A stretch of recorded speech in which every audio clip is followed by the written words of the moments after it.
আসসালামু আলাইকুম রহমতুল্লাহি বারাকাতুহু।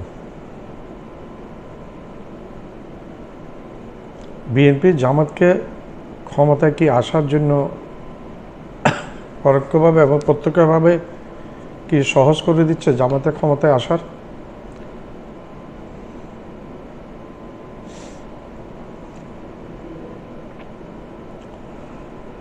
বিএনপির মধ্যে প্রায় বিদ্রোহী প্রার্থী হয়েছে ৮৩ জন।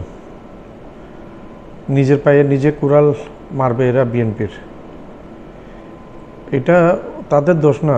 রুমিন ফারহানার মতো হেভিওয়েট প্রার্থীরা যারা বিগত ফ্যাসিস্ট আওয়ামী লীগ সরকারের সময় নির্যাতিত হয়েছে এবং সংসদে এবং বাইরে প্রতিবাদমূলক কথাবার্তা বলেছে, পরীক্ষিত এই সমস্ত প্রার্থীকে বের করে দেওয়াতে, নমিনেশন না দেওয়াতে রুষ্ট হয়েছে এবং তারা বিদ্রোহী প্রার্থী হিসেবে দাঁড়িয়েছে।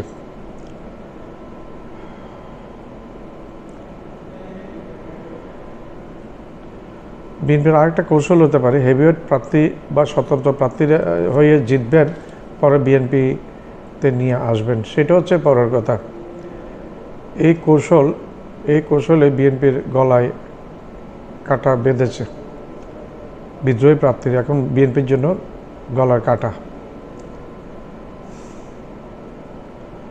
বহিষ্কৃত নেতারা বিএনপির গলার কাটা এবং ৮৩ জন বিদ্রোহী প্রার্থী আছে বলে শোনা গেছে, দাঁড়িয়েছে বিদ্রোহীদের কারণে বিএনপির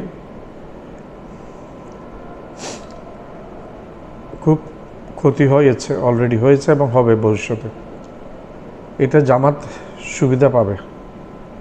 বিএনপির স্ট্র্যাটেজি দেখে মনে হচ্ছে বিএনপি ভুল করেছে এবং জামাত এই সুযোগটা নিয়েছে। জামাত এটাই চেয়েছে, ত্যাগী নেতাদেরকে নমিনেশন না দেওয়াতে তারা খুবই রুষ্ট বিএনপির উপর। জামাত মনে মনে এটাই চাচ্ছিল, বিএনপি নিজেই কমজোরি করে দিয়েছে। বিএনপি প্রথম দিকে হানা ভোটে না দিকে ঝুঁকে গেছিল, না দিকে ছিল, যেটা জুলাই আগস্টের বিপ্লবকে প্রত্যক্ষভাবে এটা অস্বীকার করার মতো এবং অবজ্ঞা করার মতো।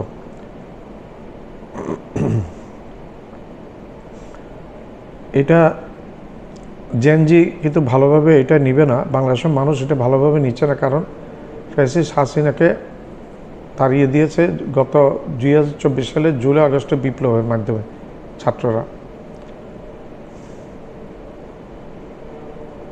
আর বিএনপি না দিকে ভোট দিবে বলাতে জুলাই আগস্টের বিপ্লবকে পরোক্ষভাবে প্রত্যক্ষভাবে অস্বীকার করল।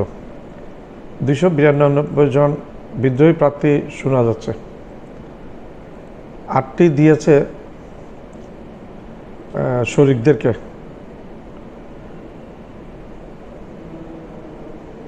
মনোনয়ন বৈষম্যের বিস্ফোরণ ঘটেছে বিএনপির মধ্যে। ৮৩টা বিদ্রোহী প্রার্থীরা অবস্থানে আছে এখনো।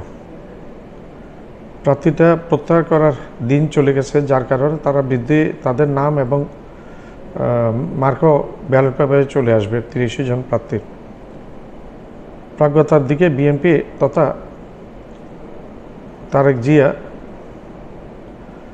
ডক্টর শফিকুর রহমান জামাতের আমির জামাতের ডক্টর শফিকুর রহমানের কাছে প্রাজ্ঞতার দিকে পিছিয়ে পড়ল বলে মনে হচ্ছে।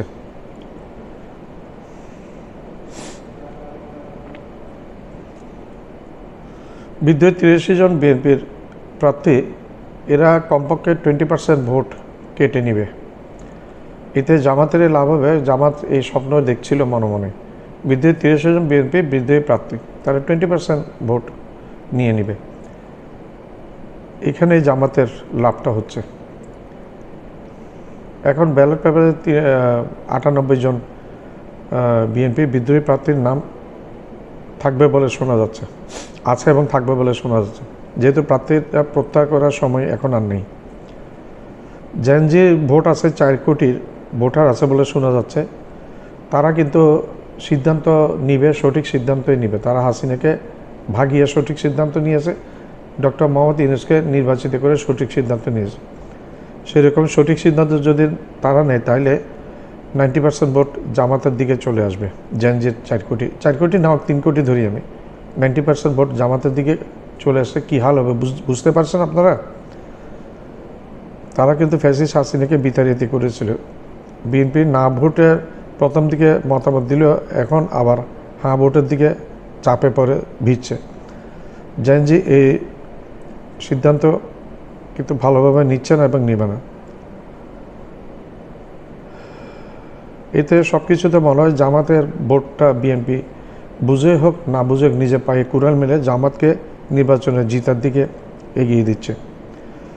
আগে জামাত এবং কয়েকদিন আগে পর্যন্ত জামাত এবং বিএনপির জনপ্রিয়তার পার্সেন্টেজ, ভোটের পার্সেন্টেজ হচ্ছে 1.3%। এখন যেভাবে চলছে এভাবে চলতে গেলে জামাত খুব কয়েকদিনের মধ্যে, আগে 8-9 দিন আছে ভোটের, এর মধ্যে জামাত বিএনপিকে ডিঙ্গিয়ে উপরের দিকে চলে যাবে এবং জামাত জিতার অবস্থানে চলে যাবে। সব সমীকরণে মনে হচ্ছে জামাতের ভোট বাড়বে এবং বিএনপি অদূরদর্শিতার কারণে বিএনপির ভোট কমছে। বিএনপিকে দেখে অনেকে মনে করছে আওয়ামী লীগের একটা কার্বন কপির মতো, ভারত ঘেঁষা কথাবার্তা বিএনপির,